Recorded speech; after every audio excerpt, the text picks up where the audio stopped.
Blade, aka Eric Brooks, first appeared in Tomb of Dracula number 10 in April 1973. Oh, damn. Mm-hmm. Eric Brooks is a Daffir, or half vampire, born in London 1929 Ooh. to Vanessa Brooks. Vanessa was taken in and cared for at a brothel run by Madame Vanity. However, during her labour, there were complications, so Vanessa was rushed to a doctor.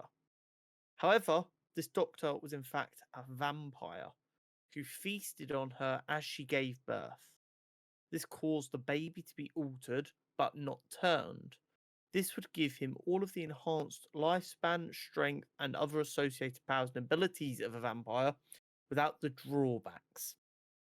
However, this came at the cost of his mother's life, leaving him to be raised and cared for at the brothel by Madame Vanity.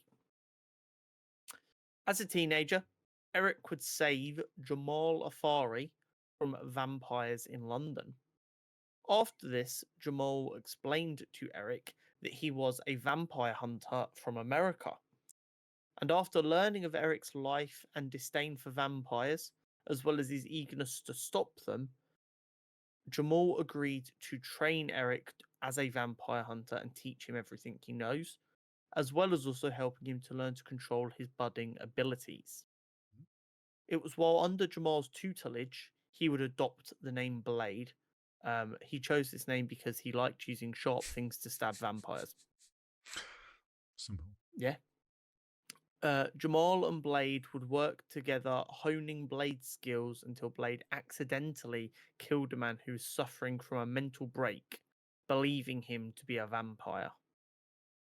And Jamal willingly took the fall to protect Blade from the authorities. Oh. For a very long time after this, Blade operated strictly solo, until over time he came across a few other vampire hunters that he was convinced to collaborate with in order to try and kill Dracula and stop his plan to take over the world.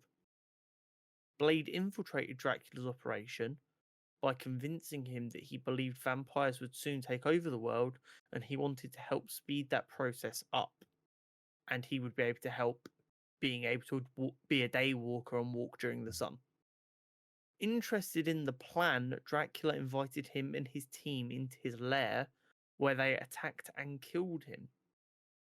However, they didn't dispose of the body correctly and securely, which allowed his minions to resurrect him and enact revenge on the vampire hunters who'd killed him, leaving Blade as one of very few fortunate survivors. Blade's core motivation for stopping vampires is to protect the Earth from a vampire uprising, but more importantly to him initially was finding the vampire that killed his mother all them years ago. He has worked with various superheroes when it's benefiting to him, but rarely works with anyone for extended periods as he can find it distracting or infuriating even. Recently he's worked with Miles in a comic. I actually have the comic. That was a very cool comic. So yeah, while Blade is basically all of the benefits and none of the drawbacks kind of vampire, there are two major considerations. He does still need blood to stay alive.